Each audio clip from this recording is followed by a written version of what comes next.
Hello everyone, আসসালামু আলাইকুম and welcome to my YouTube channel SN blogs. তো guys, আজকে আমি আর আমার ফ্রেন্ডরা মিলে বের হইলাম রাত্রে বেলায়। তো আমরা যাচ্ছি কালাভুনা খাওয়ার জন্য। তো গাইস, এখন আমরা চলে এসেছি মডার্ন মোড়ে। আমরা এখন যাচ্ছি কালাভুনা খেতে। তো গাইস, এখন আমরা আমাদের বাইকগুলোতে তেল ভরাই নিলাম, কারণ এদের নাকি বাইকে তেল নাই। এখন আমরা রওনা দিলাম বৈরাগীগঞ্জের উদ্দেশ্যে কালাভুনা খাওয়ার জন্য। তো গাইস, তারপরে কিছু দূর আসার পরে হঠাৎ করে আমাদের বাইকটা হয়ে যায় নষ্ট। তো গাইস, তারপরে আমরা এই নিজেদের মতো চেষ্টা করলাম যে বাইকটাকে একটু ঠিকঠাক করা যায় কিনা। জানতাম যে সাইকেলের চেন তুলতে হয়, এখন দেখতেছি মোটরসাইকেল চেন তুলতে হয়। তো গাইস, এখন আমরা মেকারের দোকানে আসছি বাইকটা ঠিক করার জন্য। তো বাইকটা ঠিক করে আমরা কিন্তু যাবো কালাভুনা। তো গাইস, এখন কিন্তু এখানে আমাদের বাইকটা ঠিক করা হচ্ছে, আর আমার ফ্রেন্ডরাকে মনোযোগ দিয়ে দেখতেছে বাইকটা কিভাবে ঠিক করতেছে, দেন তারাও মেকার হবে বলে। তো গাইস, এখন কিন্তু আমাদের বাইকটা ঠিকঠাক করা শেষ, আর এখন কিন্তু আমরা যাচ্ছি না বৈরাগীগঞ্জ, কারণ আমরা এখন যাচ্ছি আরএমসি তে ফুচকা খাওয়ার জন্য। এখন কিন্তু গাইস, আমরা ফাইনালি চলে আসছি আরএমসির সামনে।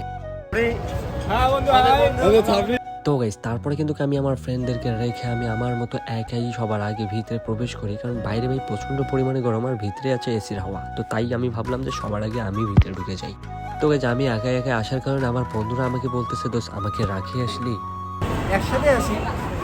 তো গাইস, তারপরে আমরা সিঁড়িতে করে উপরে উঠতেছি, কারণ আমাদের ফুচকার দোকানটা একদমই 6 তলায়। তো সিঁড়িতে করে যাইতে অনেক সময় লাগতেছে, তাই ভাবলাম যে লিফটে করে যাই। তো গাইস, তারপরে কিন্তু আমরা চলে আসছি, আর অনেকক্ষণ ধরে বসে আছি, আর এখন পর্যন্ত আমাদের ফুচকাটা আসতেছে না। তারপরে ভাই 15 মিনিট ওয়েট করার পর ফাইনালি কিন্তু আমাদের চলে আসছে ফুচকা। তো গাইস, ফুচকা কিন্তু আমার অনেক ফেভারিট, আর টকটা এখানকার অনেক সুন্দর হয়, তাই সবার আগে আমি একটু টকটা টেস্ট করে নিলাম আর ফুচকা খাচ্ছি। আর এদিকে সবার কিন্তু মুখ দিয়ে ভাই লালা পড়ে যাচ্ছে এমনটা। তো গাইস, আমাদের 3 জনকার আগে চলে আসছে, আর বাকিটা দেখ তো বন্ধুকে এখানে বানাই দিছে, দেন অনেক সুন্দর লাগতেছে, কারণ ও ফুচকা খাইতে ধরলে আবার ওর যদি লালা আসে এই জন্য। তো গাইস, সবার আগে আমি আবার ট্রাই করলাম যে ফুচকাটা কেমন। তো গাইস, ফুচকাটা কিন্তু অসাধারণ ছিল আর অনেক সুন্দর।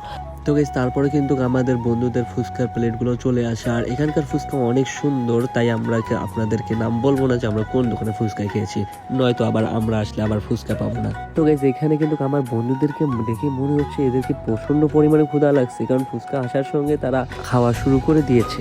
তারপরে ভাই আমাদের ফাইনালি খাওয়া দাওয়া শেষ, আমরা আমাদের মতো কথাবার্তা বলতে হাসাহাসি করতেছি, আর এদিকে দেখেন আমার বন্ধু এটা কি করতেছে।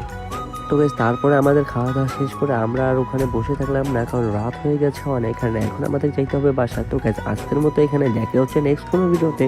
সে পর্যন্ত তোমরা ভালো থাকো, সুস্থ থাকো, খোদা হাফেজ।